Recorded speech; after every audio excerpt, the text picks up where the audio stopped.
Good evening and welcome. I am Kim Green and I'm co-chair of Clayton Jackson McGhie. Clayton Jackson McGhie brings the truth to light. We do this by fostering racial justice in our community through education, reconciliation, and healing. First, I'd like to introduce the president of the League of Women Voters. They collaborated with Clayton Jackson McGhie this evening to put on this event, and we're very grateful for that. Um, Her name is Candy. Hi, Candy. Are you there? I'm here. Thank you, Kim. Okay. Yes, on behalf of the League of Women Voters, I really want to welcome you to this evening's event. The League of Women Voters is a nonpartisan political organization that cares deeply about the issues that affect all of us, our families, and our future. And there is no issue more important at this time in our community, state, and nation than the issue of racism and the fight for racial justice. The League is honored and pleased to support the racial justice work of the Clayton Jackson McGhie Memorial and to co-sponsor this evening's event. We hope this is only the beginning of our partnership with Clayton Jackson McGhie, and we look forward to collaborating on many future events. We have so much work to do here, and thank you for being here.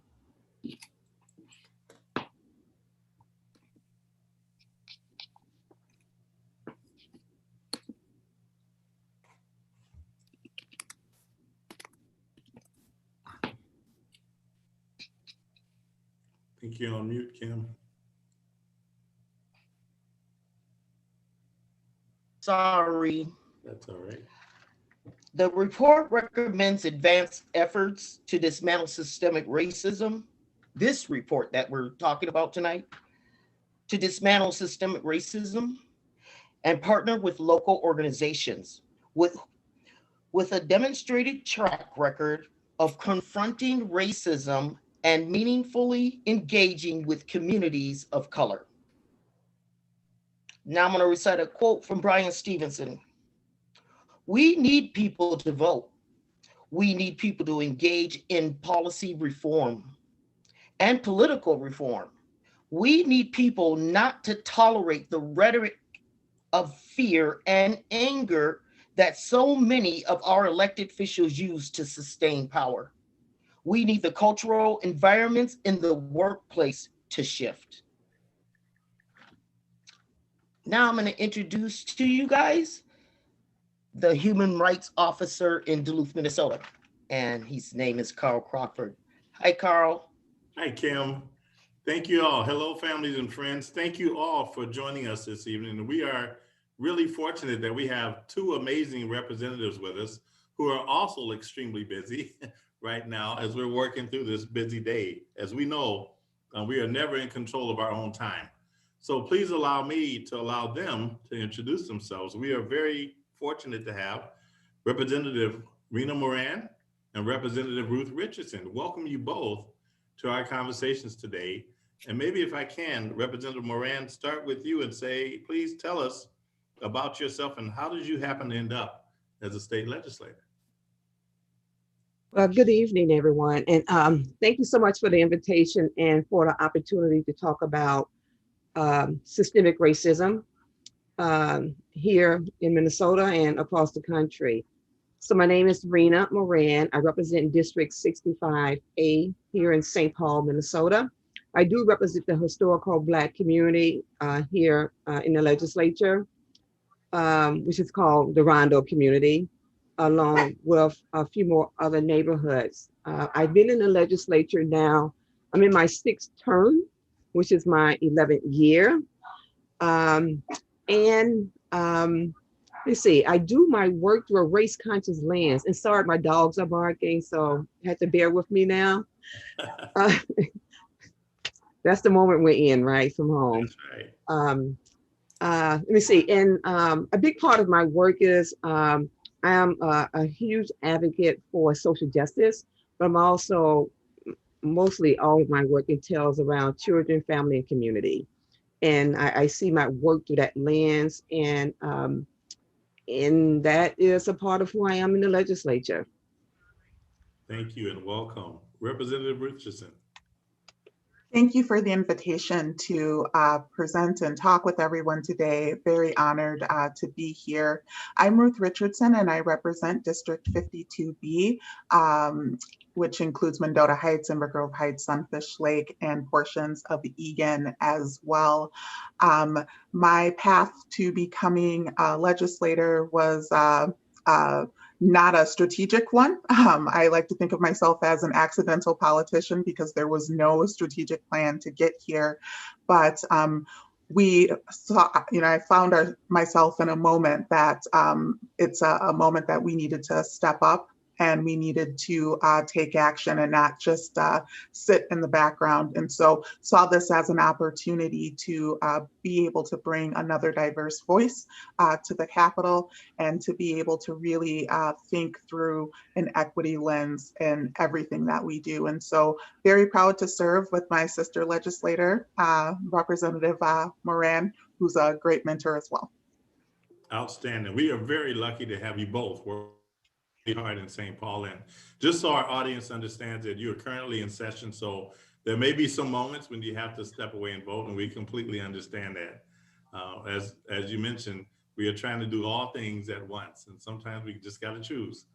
So you co-chaired the House Select Committee on Racial Justice and issued a findings report and recommendation to the legislature. What motivated you to pull this committee together? One of the things that happened in the wake of George Floyd's murder, as a posse caucus. Got to vote. And you see, we'll have some of these pauses throughout the evening, folks. We are extremely lucky to have both representatives here for us during this time. Representative Richardson. Thank you. Sorry for that. But what we really found ourselves faced with in the wake of George Floyd's murder as a posse caucus, a people of color and indigenous caucus within the state legislature, we had a lot of really difficult conversations in the days following his murder. And one of the things that I raised within caucus and felt that it was really important that we recognize is that racism is a public health crisis. And we were in the midst of the COVID pandemic, and we saw what happened when COVID hit Minnesota. Everything stopped. When the COVID pandemic began, when people began to lose their lives, everything at the legislature that was moving stopped, and the focus became 100% on what is going to be the response to COVID and the pandemic, because it was a public health crisis. And that really got me thinking about the fact that racism is a public health crisis. People are losing their lives. Racism is literally killing people who look like me in this community. And so that really inspired me to draft House Resolution 1, which declared racism a public health crisis. And as part of that House resolution, which passed with bipartisan support off of the House floor, it created the House Select Committee on Racial Justice. And that committee was tasked with doing the work of creating a report to bring back to the legislature. And so it was really mired in the fact that the crisis of systemic racism needs to be addressed. Absolutely. Representative Moran, what did you hope to accomplish with your racial justice report? So, let me just go back a little bit and say I didn't say how I got into politics. Yes. Politics found me. Right. I did not find politics. I was just out in the community trying to be a good neighbor and a good mother, and found myself living in a community that had been impacted by I-94. And so I think, looking at the report for racial justice, which I would say was like one of the hardest things that I had to do. And I have chaired like the Health and Human Service Committee before, which is a big committee. But just thinking about this process and thinking about what do we want out of it? What is the story we want to tell? What is the story we want to share with people? How can we be very clear? How do we, it's just so much you have to think about in a report like this, even before you start it. And then who do we bring in to help us to tell this story? Like our staff and other folks who are a part of the Minnesota House. And I think for myself, and maybe for Ruth too, but I know for myself, I thought that we had to be really clear about telling of a narrative of America, a narrative of the history of America, right? That the moment that we find ourselves in right now as being one of the states with some of the worst disparities did not just happen. Well, it did not happen because we have single Black mothers. It did not happen like that. And there's a history that we have to go back and share with people to get to where we are today. So the main thing was saying a really powerful story, a narrative, because, people don't hear our history in school. We don't often learn it. We don't know it, and how we see the world as African American, as Black people, is different often from how our white colleagues see the world. And so we had to be very clear about that story that we wanted to share and tell, and a narrative we had to tell.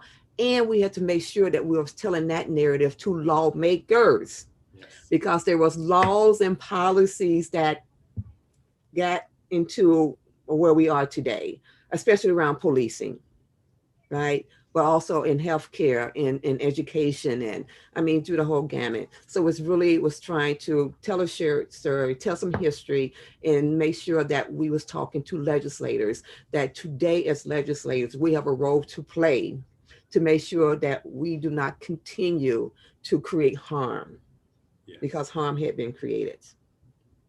Absolutely. And it has been created to this day. Yes, it is. And you kind of answered a little bit of the next question. So Representative Richardson, what do you want readers to learn from the report? A couple of things about the report, because writing that report with Representative Moran was heavy. It was a labor. And there were some tears. There was definitely a lot of pain in terms of getting to the report. And one of the things that Representative Moran and I were really focused on doing, we didn't want to just have a report that would focus on the data. Mm-hmm. We didn't want to just talk about, well, the statistics are this, but we really wanted, as Rep. Moran was saying, we wanted to tell the story. Because we wanted to really talk through the disparities that we see happening today, and the disparities that are so deep within our communities today. They are not an accident, and they are predictable. They are predictable outcomes based upon where we started. And when we think about the fact that for centuries within this country, when laws, policies, practices were put into place, they were not put into place with the colorblind lens. Mm-hmm. There were laws that were sanctioned by the federal government, by the state of Minnesota, by the various cities within Minnesota that had racial animus at its core. There were laws that were designed to exclude people. And we thought it was very important to show how the origins of exclusion, how they play out today in terms of the disparities that we see. And it's really important to note, because when you read through the report, we talk about a lot of different systems: education, public safety, we talk about environmental justice, we talk about healthcare, access to healthcare, housing. And within all of the different systems, you name a system, we can tell you a disparity from the perspective of Black, Indigenous, and other people of color. And the fact that they are so deep across all of the systems, and because you can trace back the history of things. Even the safety nets within our country have been uneven. Looking back at Social Security, when the Social Security Act was passed, who was left out of the Social Security Act? Farmers, domestics. And I can tell you, my family at the time that that Social Security Act was passed, they were sharecroppers, they were farmers, they were domestics. And that left out 65% of Black people across the entire United States were left out of the safety net of Social Security. And, fast forward to today, and you think about any of the safety nets that we have, access to paid family leave, medical leave, we have the exact same, safety nets that are filled with holes big enough for people who look like us to fall through them.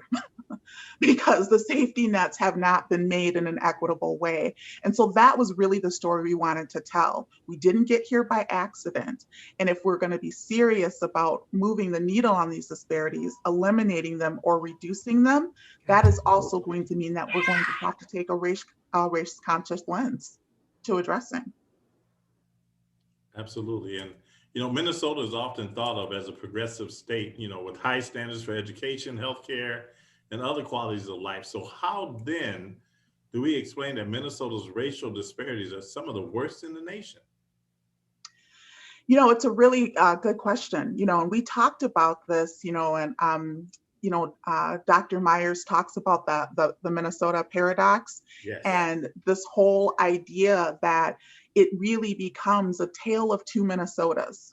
One where you can see, these articles and magazines about Minnesota being the best place to live and the best place to educate your children and the best lakes and, the best opportunity. And then there's this whole other Minnesota that is filled with disparities.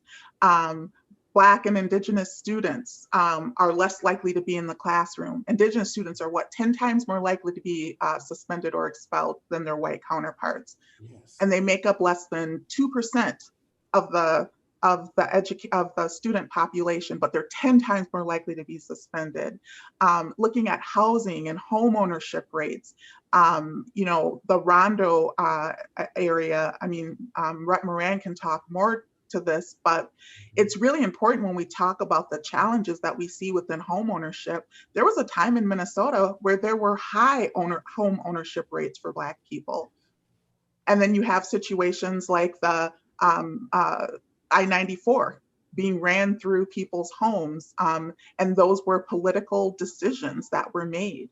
Though there were alternatives that would not have had one person lose their home, that just were not considered when the decision was made, like, oh, we're going to displace 600 Black families, and we're going to displace them without a plan to support them. We're going to pay them pennies on the dollar for their homes, pennies on the dollar for their businesses.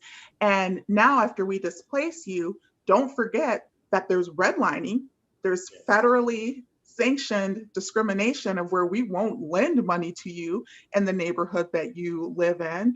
And don't forget that we have racial covenants so that you can't go to other neighborhoods where we will lend money to. And then people will ask the questions of why are the homeownership rates so low? Mm-hmm. It's like you've devastated people's savings. How do people pass on money to one another? It's through homeownership.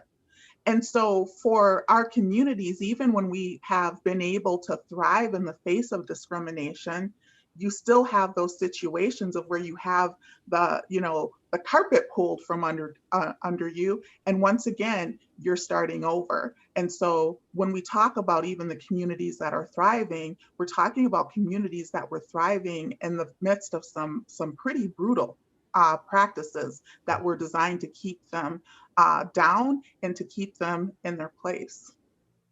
Absolutely. And Representative Moran, Representative Richardson talked about Rondo and the importance of the devastation that happened, that ability to pass wealth along. And I know that's in your district.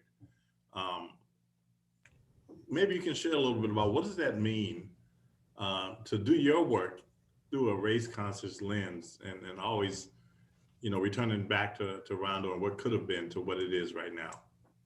Right. Oh, I believe you're on mute. You might be on mute, Representative. So yes, so for me, it's like critically important that that we do our work through our race conscious lens. We have to.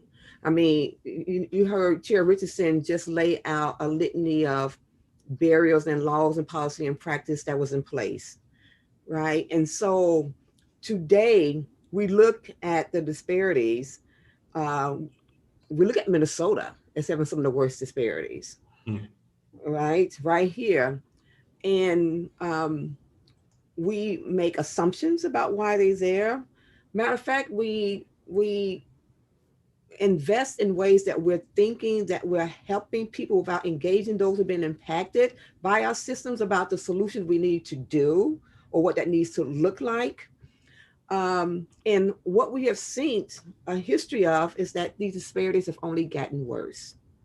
Now, I talk, and Ruth and I are talking through the lens of policy makers, who right now we are looking at our budget and what our budget is going to look like for the next 2 years and how we're going to invest. And I need to vote real quick. So give me one moment.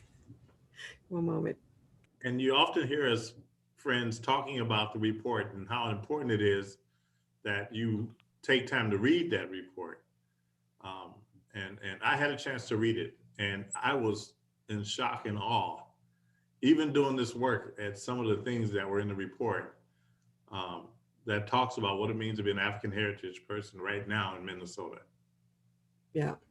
And so, you know, and when we think about that, and what we have seen and what we heard as we have from that report, made that report a living document by bringing race equity into our work in the legislature, in the Minnesota House, that's under control of the Democrats. And so some of the things that we hear is like, you know, we shouldn't talk about race. It's too divisive. You know, we're all God's children. Why are we talking about race? That doesn't matter. But it does matter because it was race that got us to where we are today. Laws and policy was created specifically against African Americans, Native Americans, and others, specifically. And so now, this moment, this time, this is not a time to be colorblind. This is not the moment that we're in. We're looking at George Floyd. We're looking at Dante Wright. We're looking at Philando Castile, all of Minnesotas. I'm not even go outside of Minnesota right now, just right here in the disproportionate impact of unarmed Black men being murdered. There's a history with that. So we have to be race conscious, because being race conscious is the only thing that's going to move us forward. We have to be real with our history, you know, and say, okay, I understand that did happen today. And as lawmakers, if we don't be more conscious, race conscious of how we move forward, we're going to miss this again. And so I am one that really believe in doing my work through a race conscious lens, because race does matter. It absolutely does matter. Yes, it does. You know, your report lists 80 recommendations designed to address systemic racism and disparities in areas of economic development, housing, education, public safety, health and human services, and environmental justice. How did you happen to settle on these particular recommendations? No, go ahead. Sorry, Chair. No, go ahead.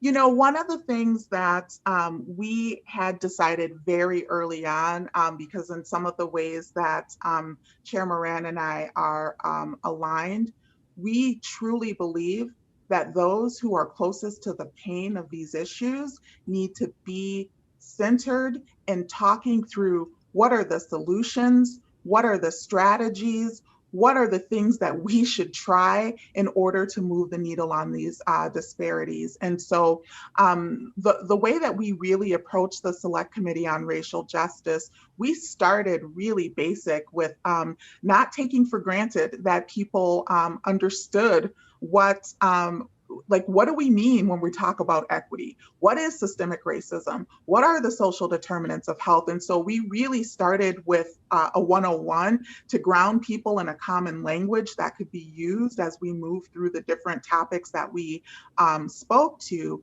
But I think one of the most important and significant hearings that we had was the public testimony piece. And that was toward the end of our committee. And with that, we asked people to come in and to testify. We asked them to submit their written recommendations as well. And what was really important about that work was it gave individuals an opportunity to put a face and a voice and like real human emotion into these disparities that we were talking about. So being able to hear from people like Deborah Watts, the cousin of Emmett Till, to talk about the brutal way that he was murdered and how their family was impacted, and also just understanding, even myself, my family hails from Mississippi and Alabama, and as children, my parents were impacted by the death of Emmett Till and so many others. Schwerner, Cheney, and Goodman. That it's like you would see these things happening, and so so to be able to have people hear and see those people and hear those voices, we thought that was really important. So the recommendations are really the voice of the community. It's the voice of the people who have been subject to the pain associated with these issues, and so we thought that was going to be very important to center those voices, and we continue to center that. And I think one of the most important things that we promised to people as we were doing the work, we promised that this wasn't going to be another one of those reports that you spend all this time, effort, energy, blood, sweat, and tears into writing, and then it's shiny and sitting on, in someone's library, and it's never opened again. So one thing you'll notice about our report, it is not a shiny report. It is paper, it's black and white, and that is the work of Rep. Moran and I working tirelessly for weeks at midnight, 1 o'clock, 2 o'clock, 3 o'clock in the morning to get that report out. And so it's not fancy and shiny, but it's a living document that is actually shaping the way that we are working in the legislature today. And with the breadth of the document, it gives us a roadmap for years to come as well, because we're not going to accomplish all 80 of those recommendations overnight, but it sets a powerful framework. And it's changed the way that we talk about, within the legislature. We have a whole new vocabulary in the legislature on both sides of the aisle. And it started a conversation that is long overdue within the state. Excellent. Thank you. Chair Moran, did you want to add to that answer? No, I think Chair Richardson, she just laid it out. We recognize, if people's like 80 recommendation, how are you going to do that? Where do you start? And we start what we start. It's 80 recommendations, right? And we know that there's no way possible that we're going to have 80 of those recommendations moving through the body at one time.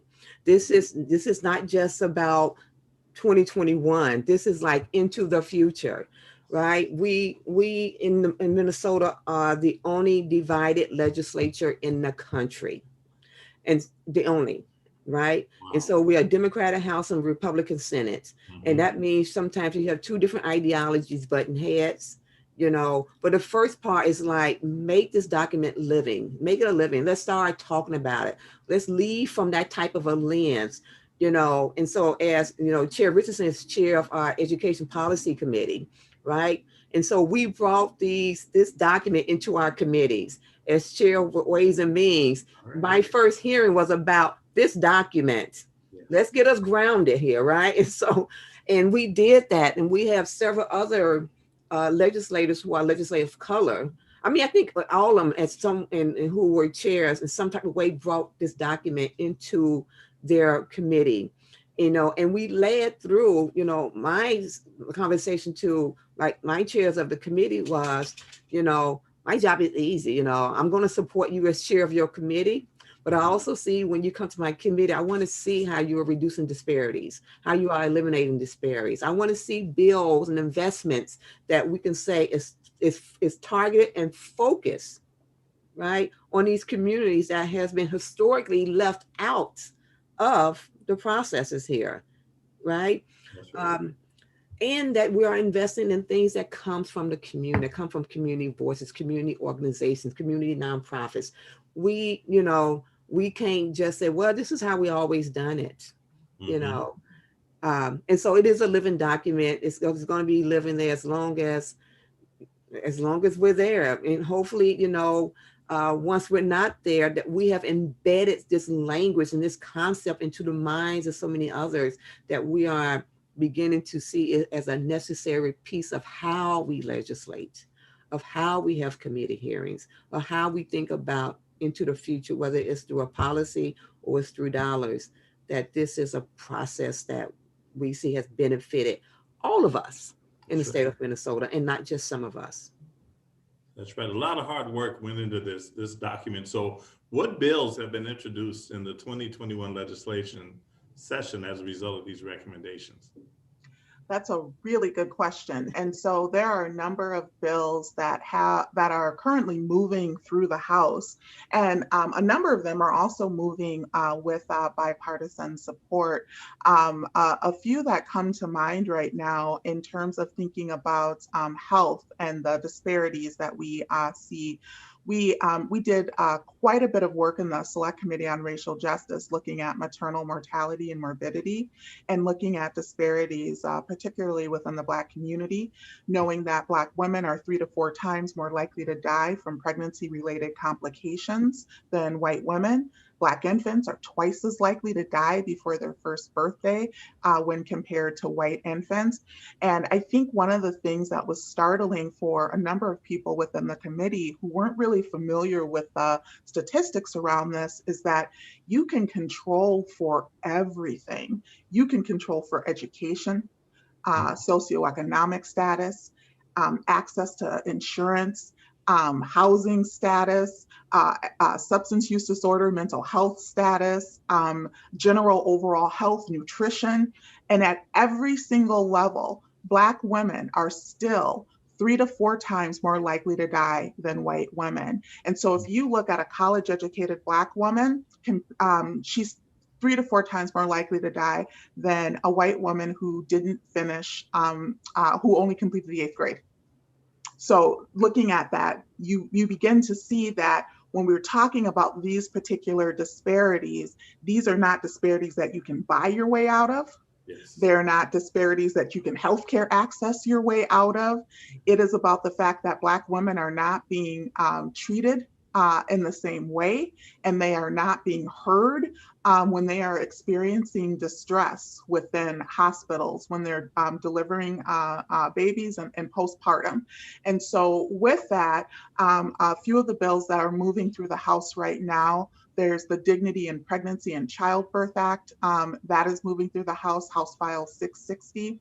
There's also a bill to support the African American Babies Coalition that is moving through the House and through the Senate as well, and also looking at being able to increase support to the ICHIRT program, that's the Integrated Care and High Risk Pregnancy program that is African American focused, to really think through looking at ways that we can reduce those maternal disparities. Looking at housing, for example, there's a bill that is moving through the House that would give the right to counsel in public housing eviction cases. Mm-hmm. We know so often that within housing court, it is an uneven playing field. And especially from a public housing perspective, public housing gets taxpayer attorneys who are able to come in and conduct those eviction hearings. Surely we can provide taxpayer support for those who are facing being removed from some of the basic necessities that you need in your life, housing. So that's another bill that's moving through. There's a number of public safety police reform bills that are moving through right now, looking at things like no-knock warrants, looking at what qualified immunity was another one of the bills. The reforms on the statute of limitations for which people have time when a loved one has been killed within a police encounter. Currently, the statute of limitations for police encounters for individuals killed within a police encounter in Minnesota is 3 years. And what we have seen happen consistently and over time, first of all, when you lose a loved one, when a loved one is killed by law enforcement, the first thing that you are faced with is some deep loss and grief. As someone who had a cousin who was killed by law enforcement, it takes time. It takes time for families to move through that grief. And then on top of that, what has been happening consistently is you can see sometimes departments slow walking things because the time clock is ticking. And so being able to extend that statute of limitations is one of the #1 asks that came from community, from those who had lost loved ones. And so those are a few examples of some of the bills that are currently moving through the system. Not a complete list, but a quick snapshot. Thank you for sharing, and I'm sorry for your loss, and thank you for sharing that with us. You know, for the folks that are listening right now, is it too late in the session to make our voices heard? What is the most effective way we can make our voice count? I will tell you, it is never too late to make your voice heard, because in terms of the work that we are doing right now is the time that it is the most important time of session to be reaching out and to be talking to the individuals who represent you and talking to your family members and your friends and their family members and their friends to make sure that people are reaching out with a unified message. So many of the issues that are identified within the report as recommendations, a number of them are going to receive bipartisan support. My Dignity in Pregnancy and Childbirth Act bill, for example, passed out of Chair Liebling's committee with 16 yes votes and 0 no's. Everyone was in support of that bill. They got to hear the stories. They got to hear from people who had experienced mortality and morbidity, and they agreed, yeah, we need to do something about this. And so I think what you all have the ability to do is raise the profile of the issues that are most important to you, most important to your community, and that pressure moves people. Hearing from our constituents moves people, and oftentimes it can be that call from the constituent that gets someone taking a second look at something and saying, yeah, we should do something about this, and there's a bill that can do this, and that's the way that we can garner that support. Yeah, and I do know up in Duluth, you know, I've done a lot of work around the African American Family Preservation Act, you know, out of home placement, and I know in St. Louis County, particularly Duluth, you know, there's a disproportionate number of Black babies who are, or kids, children who have been removed from their homes. And so it's really important right now that, you know, we have bills. We believe in you know, in the Black community, family is foundational. And when they can't be with parents, you need to find some relatives for them to be connected to. And so we have bills moved around, you know, grants to a group called Parent Support Grant, where we have an organization that is led by an African-American woman who have, you know, staff that is staff of color. Some and most have been through the system themselves, who can also help parents navigate through that system that is very cumbersome, is scary, is so much they need to do, that they need someone to help navigate, go to court, show up and be their voice for them. We got that happening. We have a background check bill that's moving through the body right now that really is focusing on aligning foster care or kinship care to align that with adoption. So right now you can adopt someone with less criteria than you can be a foster parent. You know, so we're going to line that up, which create an opportunity for more kinship care to happen. right? So we have these bills that's moving together right now through the body, where at any time people can reach out and ask, speak to their representative, and say, I support House File, this, that, or the other, or call and say, this is what happened to me. This is my story, right? Stories are so powerful. And I think sometimes we negate that, this is my little story. Does it make a difference? It does. I have seen in committee where folks have came in and gave us all kinds of data and all kinds of stats, and then someone shared a story, the most powerful thing that could have happened, right? That's right. And it transformed how people think about things, how legislators think and see, real life issues. And so this is the time right now while we're making in these final, I think 3 weeks we have until May 17th. We have to sign and die May 17th. So perfect timing. Yes. Perfect timing. Perfect timing to have your voices heard. And the teacher of color bill, we have to lift up the teacher of color bill, and shameless plug, banning suspensions for kids in kindergarten through 3rd grade. Yes. We were successful in banning preschool suspensions last year, and that was a hard fight to get to a ban of preschool suspensions. Can you imagine that being a yes, problem? Think about that. Babies. 3 and 4-year-olds being suspended, and sometimes as young as 2. My little nephew was suspended at 2, from daycare. And so, and one of the things that we talk about, because we always talk about the educational opportunity gap, we talk about achievement gaps, and as long as our children are not in school in an equitable way, we're going to continue to see those achievement gaps. And so when you see Black students getting pushed out, 8 times more likely to be pushed out of a classroom than a white student, Indigenous students being 10 times more likely to be pushed out, all of that adds up to lost learning that you are never going to be able to recover. And pushing out kids in preschool to 3rd grade, that has ramifications for later in life, because you can actually look at the data, and by 3rd grade, there is predictive data for which child is going to be graduating from high school, which child is going to be graduating from college, and who is going to be on that school to prison pipeline. And so it's so important at a foundational level that our students are in school at base level to move in any way on addressing the educational disparities that we see within the state. And we are the worst in the nation when it comes to educating Black, Indigenous, and other students of color. So we're going to keep our babies in school.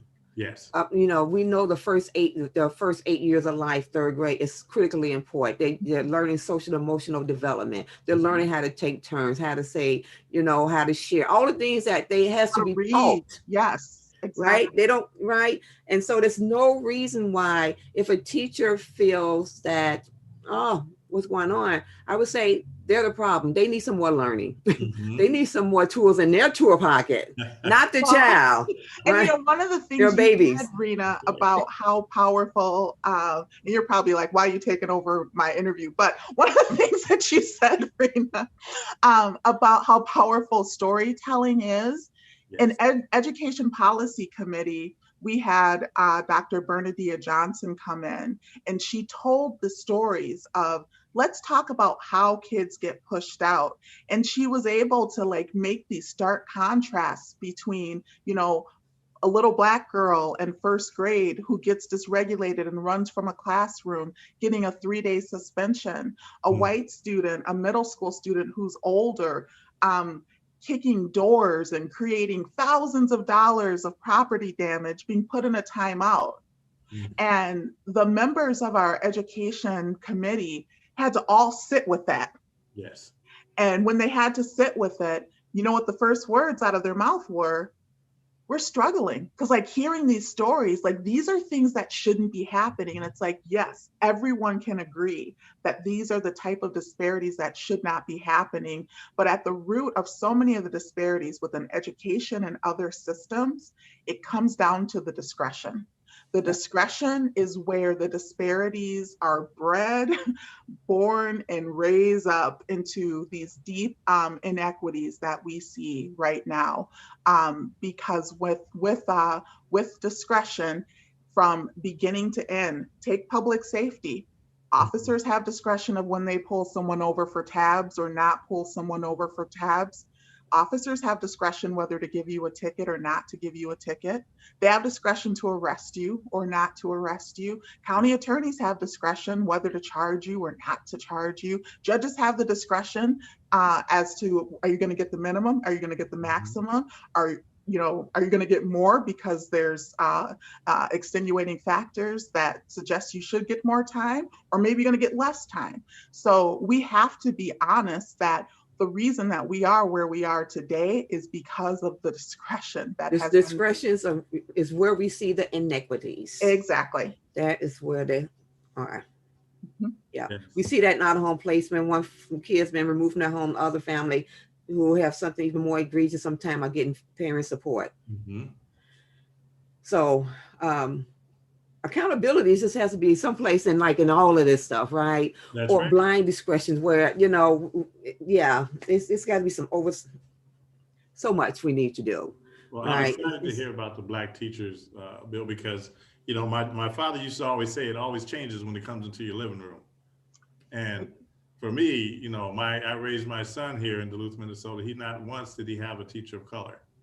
Yeah. And not only that, but to be able to be in that teacher's lounge to also continue to bring that lens to the forefront of how children are being treated, even down to the curriculum, to discipline, to everything in between. Yes. So I'm excited about that work. So are there funding opportunities to allow communities like Duluth to collaborate on these issues in their own local community? You say, is there opportunities? Yes. Absolutely. You have some pretty good representatives. Liz Olson, who represent, right? We all know Representative Olson, right? Yes. She's a huge champion. You guys need to have a sit down and have some conversations with her and create a pathway for some legislation, some bills, and some investment. I think also up in Duluth, you have that's St. Cloud for Promised Neighborhood, right? But there are so much going on within Duluth where you have legislators who are ready to, who wants to know how they can be a better advocate, how they can better partner with, how they can bring your voices from Duluth up to the Capitol, And so, I want you and your community to know that you are our boss, really. Mm-hmm. You're our boss. It's not the other way around. You can call her up today and say, I want to meet with you. Yes. Right. And so this is an opportunity for, who's the other representative there? Is it Representative Schultz? Does she have her to do? Yeah. Is it Schultz? Mm-hmm. Yes. Okay. You need to have those conversations with them, right? They need to insight. They need to hear from you. That makes them a better, stronger representative. Right? When you take the time to do that. There's a lot going on in Duluth, right? And I know because 10 years ago, I got invited to Central High School with a group of young ladies up there in the classroom who came down to the Capitol. And as they walked through the Capitol, I hit my door open and they saw me. And they got so excited to see someone who looked like them. And later on, they invited me to come up there to speak to them because they was a part of this group who was considered the bad girls, the bad groups, right? And I said, yes, I will come up there, but I will only come up there if they would stand on the stage with me and help organize it. Right. It was one of the most powerful moments for those young girls to see themselves and know that they mattered, right? And so you have to help your legislators see them and see the needs of that community right now. And we've come a long way because I will, in terms of thinking about representation matters, because Rep Moran was all by her lonesome Yes. self for a very long time. And I even think back, because I grew up in Rep Moran's district in Frogtown and attended Central High School. My very first job was at the state capitol. And I didn't see anyone that looked like me in the whole entire state capitol. And in fact, my very first day, when I walked into the state capitol, I walked up to the information desk. I was supposed to give tours to like kids groups. The lady looked at me and she's like, "You're in the wrong place," because they could not imagine that someone who looked like me belonged there. And so being there in high school and not seeing anyone that looked like me was a really isolating experience. So I can just imagine for those young girls, Rep Moran, when they walked by your office and saw you, how uplifting that must have been. They was excited. They were. Yeah. So, and you know, Carl. Yes. They need you. We need you. We need your voices. We need your ideas. We need your solutions. We need that from the communities up there, right? And I'm not saying we're not getting it. We can always use more. And maybe I am saying that too. But and it's critically important. You know, we have a governor who said we are a one Minnesota. And we can only live that out in truth if we are a part of the decision-making process, a part of the solution, a part of bringing ideas into the table. So again, what can you do? So much. Yes. So much. And we actually need you to do whatever that is, and whatever place you're at this moment in time, you know. And this is a moment in time that we're in, by the way. This is a moment in time that we're in. And I would say it's the right time. It is the right time for us to look through our work through a more holistic, comprehensive lens, through a more race-conscious lens, through race-conscious solutions. You know, and that's the role you can play. That's the role that you can play right now, and it's not too late, right? It's not too late until it's too late. We don't sign it down until May 17th. And then it's still not too late, because then you're going to start working on 2022. All right. That's right. That's right. Well, you brought up a really important point, and that is we are in a moment of time. And we are. The issue of police accountability is on the mind of myself and all Minnesotans right now, and many across the country. What's happening at the legislature around this issue, and particularly since the verdict of Derek Chauvin, what do you hope to see for change? Well, go ahead, Ruth. I look for we have a lot. Yeah. So, you know, it's a really important question. And one of the things that really stands out for me within the moment that we're in, as Rep Moran was talking about, a few weeks ago, I was on a panel with Representative Hassan and also with Jamar Clark's sister as well. We were on a panel talking about our family's experiences in terms of having loved ones who were killed by law enforcement. We shared our stories. There were a lot of tears, and there was something that came up in that conversation in terms of like, what do we do, and what are the next steps, and how do you keep hope in a situation like this? And at that time, Jamar Clark's sister said something to the effect of, it's hard to have hope because I know it's going to happen again. And you know what happened a couple of days later? The murder of Dante Wright. Yeah. And that was devastating in so many ways. And so what and then in the height of the Chauvin trial as well. And so it's like, here we are from 2020 to 2021 facing the exact same issues. And last summer we fought so hard on police reform, and I have to lift up our Chair Moran here, because Chair Moran did the hard work of that fight and of that negotiation to get us to what we were able to accomplish last year. But what we know is that it wasn't enough. It wasn't enough to save Dante Wright. And so again, here we are with a renewed push to try to get to some significant police reforms. Yes. Representative Frazier is carrying a bill that is looking at banning white supremacists from serving in law enforcement, which in theory, I think should be a pretty easy bill to get passed. Unfortunately, it is not. Representative Vang is carrying the statute of limitations bill that would extend the statute of limitations for families who have a loved one murdered by police. Representative Frazier and I think Becker Fenn and Moeller have been working on legislation designed in the wake of Dante Wright's murder, looking at those pretextual stops. And what I mean by pretextual stops is what are the reasons that law enforcement can pull you over for? That air freshener hanging from your rear view mirror.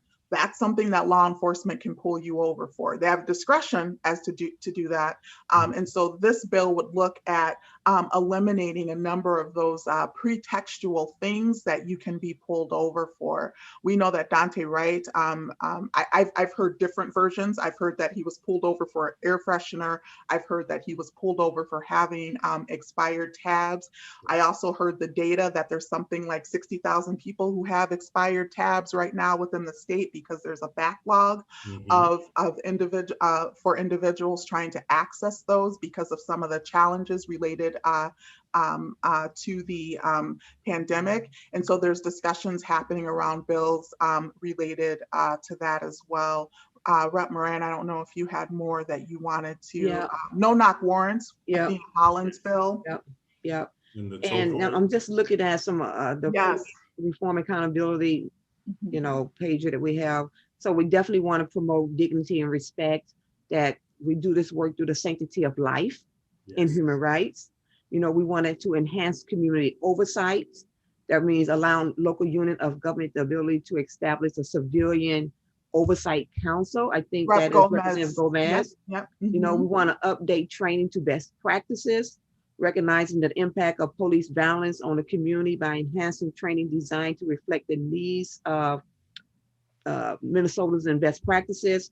We again, this whole, looking at police having a partnership with community.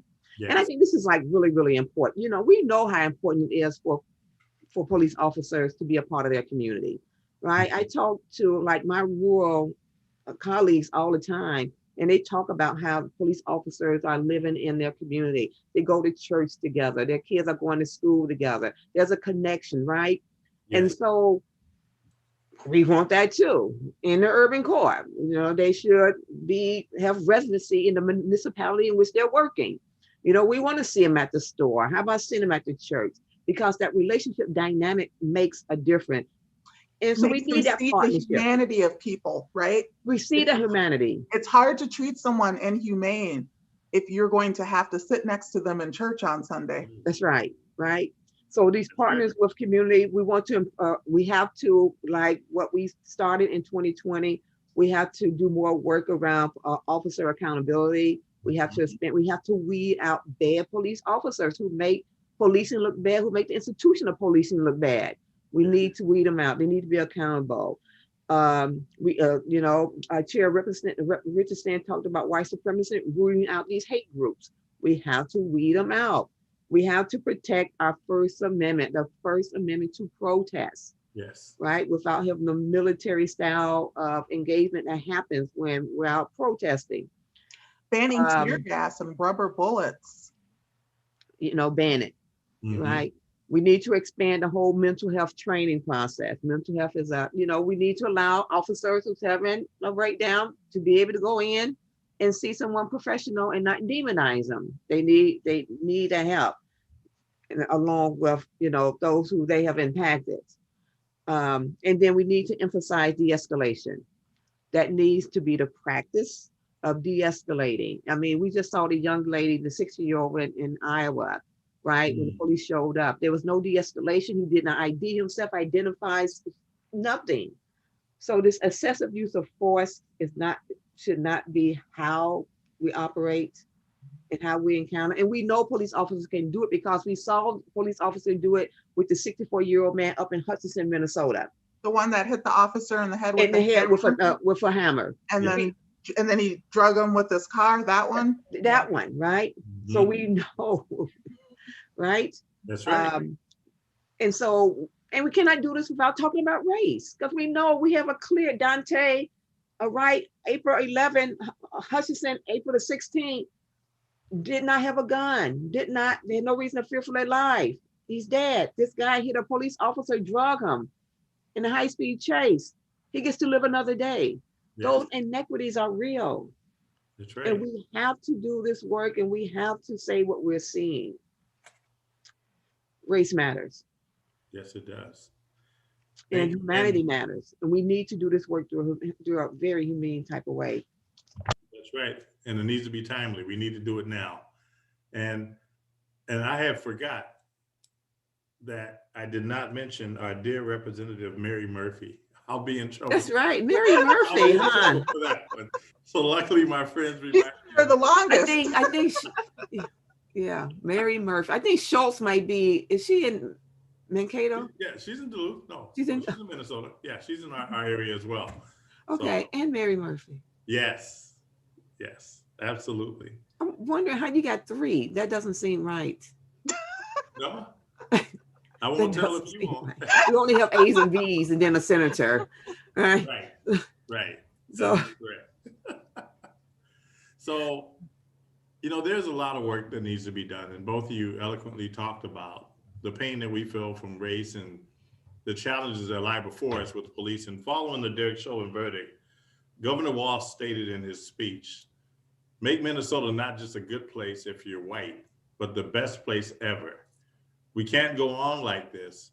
The only way to move forward is through systemic change, and we must tackle racial inequities in every part of society, from health to education." And your report stresses the need for systemic change. So how can we keep the report alive after the 2021 session is over?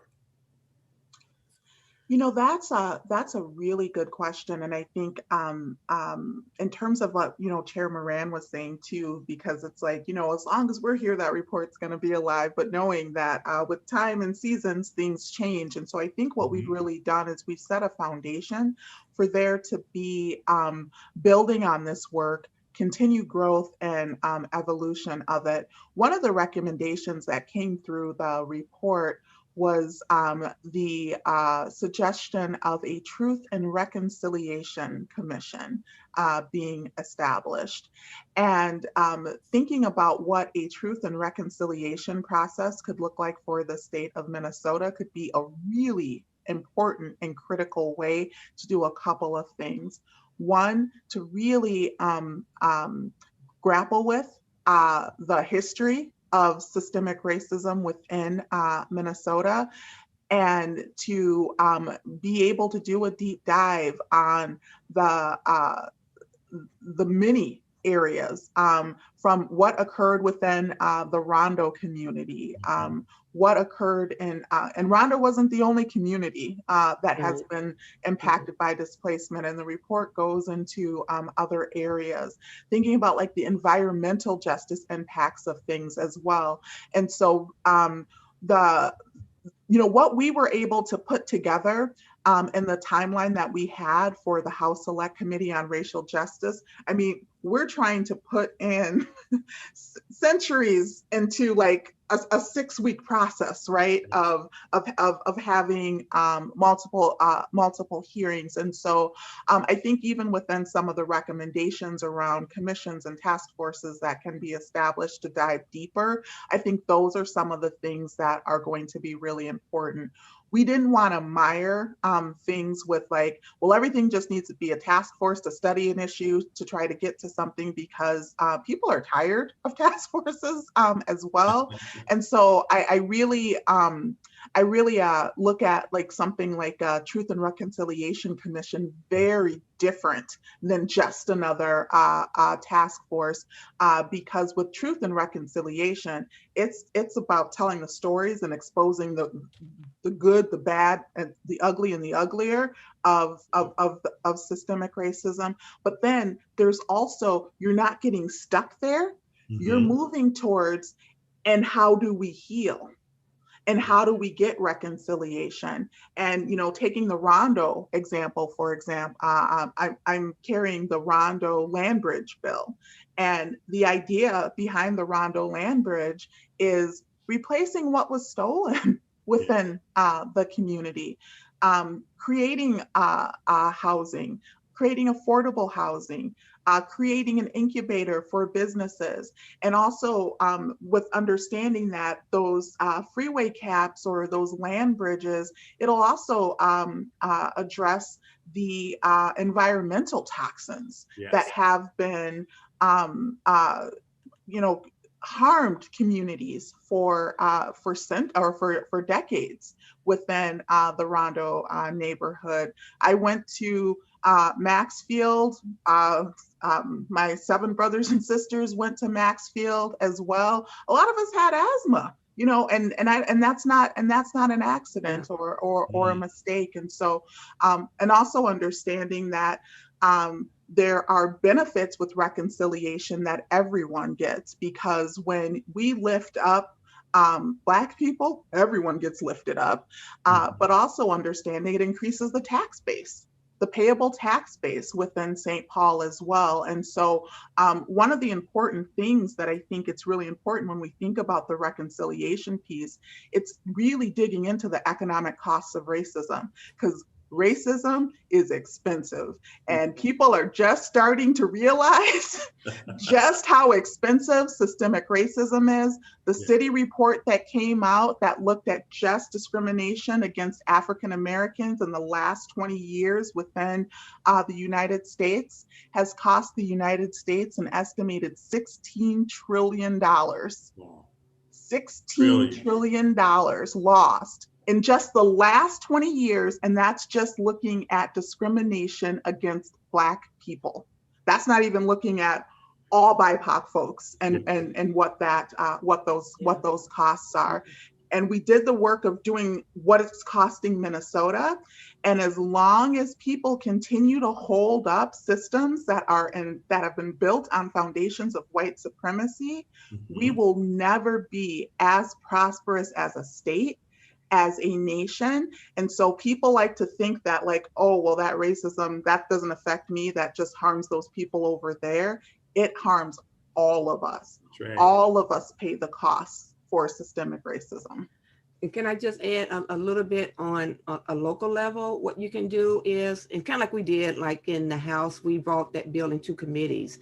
If you can take that document and hold some community conversations around it, you know, and just walk through it and talk it through, you know, and although that we have some recommendations, look at it and say, what else do we need to be doing? What's happening in Duluth? What's happening locally here that we can also improve on, that will be helpful to lift up our kids, our family, our community, our small businesses, you know, locally, and have these conversations. And, you know, and that is a way for you and your community to prepare for 2022, to looking at legislation, looking at policies, looking at how do we move this on to make this what we have here, a living document to begin to you know, reduce, eliminate the disparities that we see in Duluth, you know. And let me just say, instead of focus on the disparities. Let's focus on how we lift people up. Because most people wants to be self-sufficient. They want to be able to take care of their family. They want a good job. They want to live in a good house where we don't have a slumlord, or you know, that we're not jeopardizing ourselves by doing any things that is going to maybe be harmful. You know, what do that need to look like to make the Duluth community, the Black communities, the communities of color, those small businesses, the best that they can be, and what is getting in the way of it? Right. So just let's walk through that document, look at that document. Don't let this document just sit up on the shelf and we're not looking back at it anymore or talking about it anymore. Let's keep it alive. Let's bring more ideas into the process, and let's make those ideas that we see into a good bill that we can carry. I accept that challenge. That is a great foundation for us to start some dialogue. And, you know, listed under the economic development, one of the recommendations is to establish a $1 billion BIPOC capital fund. Could you tell us a little bit more about that? And would our local community be able to take advantage of that as well? Yes, that is exactly the idea behind that. We would want all communities across the state to be able to take advantage of that. And that recommendation is really tied to the research that has been done around the economic costs of racism, because when you look at the city report that came through, and you can also look at our select committee report as well, one of the items that you see consistently really contributing to many of the disparities that we see is inequitable access to capital. That has been an issue from the beginning of time for our communities. There were periods of time where we just couldn't get capital one way or another. And now we are at a point that, you know, there's this idea that, oh, you can't discriminate. Of course, there's equitable access to capital, and that's just not the reality of it. So the idea around this is really understanding that throughout many communities, including within your community as well. Dr. Bruce Corey has been doing some really important work from an economy perspective. He's an economist by trade, and he has done the work of looking at each district and being able to calculate sort of what's being left on the table and what is being lost by not having equitable access to capital. And really trying to do the work of going to communities like yours and others to be able to say, hey, if we've got revolving loan funds, or we've got access to capital that we can ensure that BIPOC businesses can get access to, this is going to lift up your entire community. Yes. And so it's about recognizing the fact that, again, built into the discretion that is built into our lending systems for all types of lending for small businesses, micro businesses, and large businesses. You talk about a lending tool, and I will tell you about where the discrimination lies, whether it is in interest rates being higher, yes, whether it is in denials. We are able to see that happening. And so, so much of what the work that Dr. Corey looked at from that economic perspective dug into kind of peeling back the layers that our lending systems are ripe with inequities because of the discretion that has been built in. And even bringing it on to like the real estate market, Black people's houses appraised for less. And there have been these undercover operations, these stings that have happened. And what really struck me about it is when they were looking at these appraisals coming in at less for Black people, we weren't talking about $5,000 less or $10,000 less. We were talking hundreds of thousands of dollars less. Having someone come through a house with pictures of Black people up and getting like a 250 or 300,000 appraisal, removing all the pictures of Black people and putting white people and getting like a $550,000 appraisal. That's what's happening right now within our systems. And so the idea behind this $1 billion kind of revolving capital piece is also, it's a part of the reconciliation of the fact that for many years, we've been kept out of participating within the system of lending. Yeah. Right. And so, Carl, when you see that $1 billion, you're like, and most people's like, 1 billion? Are they kidding? Right? This is not an all or nothing type of situation. What it does is show you the breadth of what it needs to take. And that came from City Court, right? That's come out of that report. And so that's just how great the need is, because of the lack of investment. But if we can get there through looking at investments into minority business, and we're going to give up this year $100 million or $10 million, you know, that we are making strides, right? It's not like $1 billion or nothing. That is not where we're at. We're saying this is where we need to be. This is the loss here. But we can make steps to get there through many different pathways that Chair Richardson just talked about. And can we talk about that? Because also we're not talking about, hey, give us $1 billion just to give us $1 billion. Right. We're talking about systems that were built that devastated BIPOC folks and their savings, the Rondo, for example. I myself, I'm a generation removed from sharecroppers. My grandparents were sharecroppers. My mom grew up picking cotton in Mississippi, and they were not compensated fairly, equitably, or in any way. And even sharecropping was a brutal system, because you got trapped into the system that no matter how hard you worked, you could never get out of it. I mean, even when it came to having lunch, to take a break to have lunch, you had to buy your lunch from the people who owned the land. And so it was this constant, it's like, oh, you need tools? Okay, well, we'll add that up. And then by the end of the season, it's like, you owe us money. Right. I mean, that was the way. It's like you basically worked for free, and then you owed them money at the end of seasons, and then you build up to that. And even when my family was able to extract themselves from that and they became Black farmers, well, then their land became vulnerable because they were preyed on, and people would steal their land or steal their timber. They would just come on and be like, cut their timber down and be like, what you gonna do about it? Yep. You're absolutely correct. And you know, it's hard to believe we have come so far, but yet it feels like we haven't. And as we're getting ready to wrap up our evening here, as you've both been so gracious with your time, but what is your greatest hope of what this report can and will accomplish?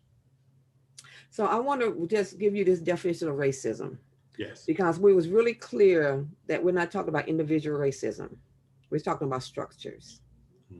Right? So racism is a system, not an individual character flaw or a personal moral failing. It is a system of power that structures opportunities, education, housing, jobs, justice, and it assigns value, whether you're worthy or unworthy, full of potential or full of menace, based on your so-called race.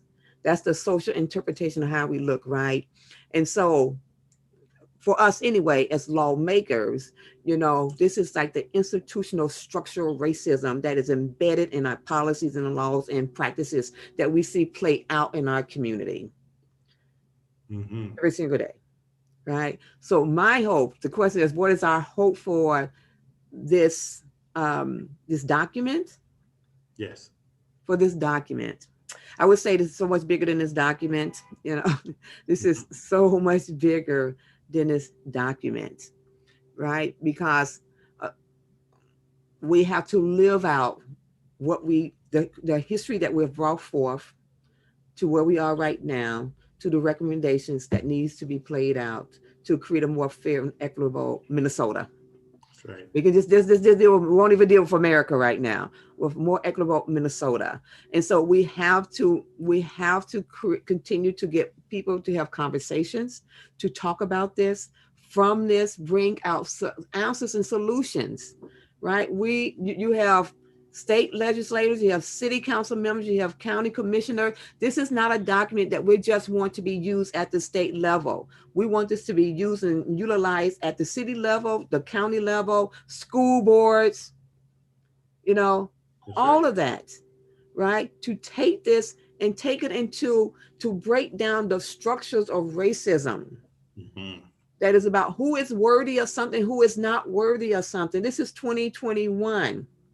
Yes, we've come a long way from where our grandparents were, but what we do today has to impact 7 generations from today. Yes.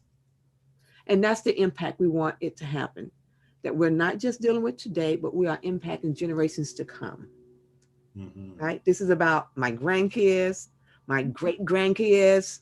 Yes. Right? That their tomorrow is better than it is today. That's And right. that's the work that we have to continue to do and not get stuck, you know, in a place, you know, no more. I don't want to hear people saying, well, that was my ancestors. It had nothing to do with me. Mm-hmm. That was them. Today is all about us today, right? Right. And so unless we are giving them some more knowledge and information, some tools to use, and you can't use that, it's not about me. I don't want to hear anyone like my colleagues saying, oh, well, you know, that was them folks. Well, this is our opportunity to make a difference. That's right. Right. And we have to stay at the forefront, that the only thing that's going to get us out of this is race, to be race conscious. We have to, because we are not in 2021 exempt for people treating us fair because of the color of our skin. That's right. And I think I would just say that hope is so important, because without it, you're just giving up. I mean, you just pack up your stuff and go home at that point if you don't have any hope. And I think it is critical, because the hope is always that tomorrow will be better than today, because that is something that can keep people going and keep them and to keep them focused. And my hope is that we will continue to work past the exhaustion, past the fatigue, because communities are exhausted. Yes. And people are exhausted, because this is not a situation of where you get a reprieve or you get a break from systemic racism. I mean, even thinking about this from the public safety and the police reform lens, someone had asked the question of healing. How do you get to healing? And it's like, well, you can't heal in a system where you continue to have the exact same trauma perpetrated over and over and over again.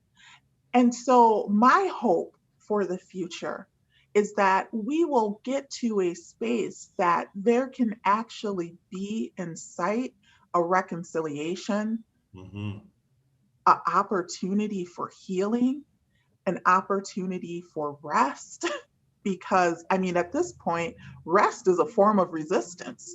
You know, to be able to say, like, with our Black bodies, that we get to rest, and that we're worthy of rest, and that we're that we're able to have that privilege. Rest is a privilege, and so I think that we sometimes don't have. Exactly, yeah. And so that is my hope, is that we can get to a place that there is actually a pathway forward for healing, that there's a pathway forward for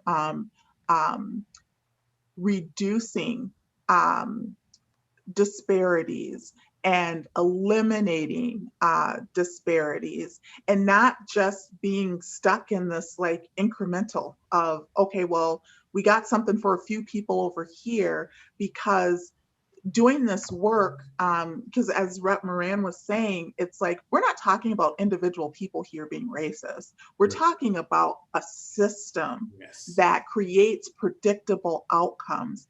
How do we now, and people, I remind people, systems aren't broken. They're operating just the way that they were designed to operate. And Yeah. so we're getting the outcomes that were designed to happen because the systems are working the way that they were designed. And so the hope for the systems is that we are going to break down and redesign these systems so that we can move to predictable outcomes that are not going to be focused on two Minnesotas, one that's thriving, one that's barely surviving. Mm-hmm. Yeah. Wow. The gauntlet has been passed. You gave us the blueprint in Duluth to roll up our sleeves and get working.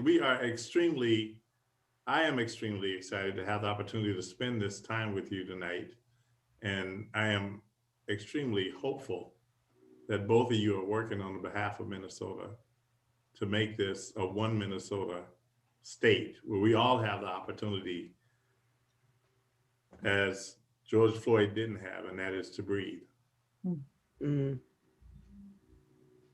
At this time, I want to thank you both for being here. I want to thank the League of Women Voters and CJM, and I want to thank them for making this opportunity available for our community, our city, and I-35 is a short ride. So Next year, I want it in person. so we often say, we forget that we are all connected in all ways. Yes. In all Yeah. ways. Yeah. So thank you both for your time. Appreciate Thank it. you. Stay well, and hope you and your family stay safe. Oh, Thank well, you. thank you so much. And you Good too. night, all. Thank you. Thank you. Good night. Good night, all. All right. And I think right now we're going to put up some information on how you can get involved with both the League of Women Voters and some information for the Clayton Jackson McGhie Memorial events that will be coming up here soon in Duluth, Minnesota.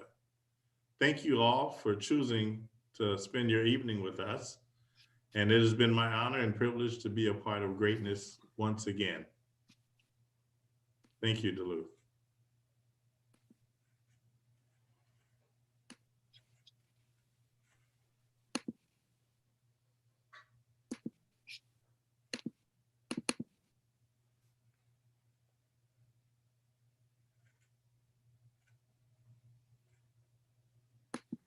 And there on your screen, you can see the information for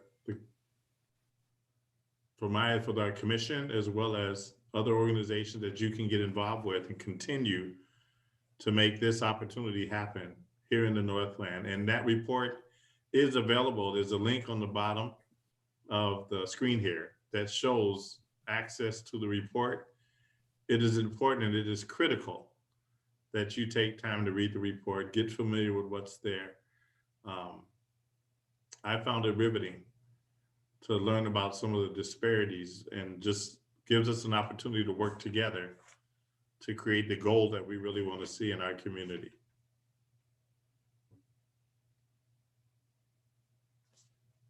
Thank you all. Have a blessed night.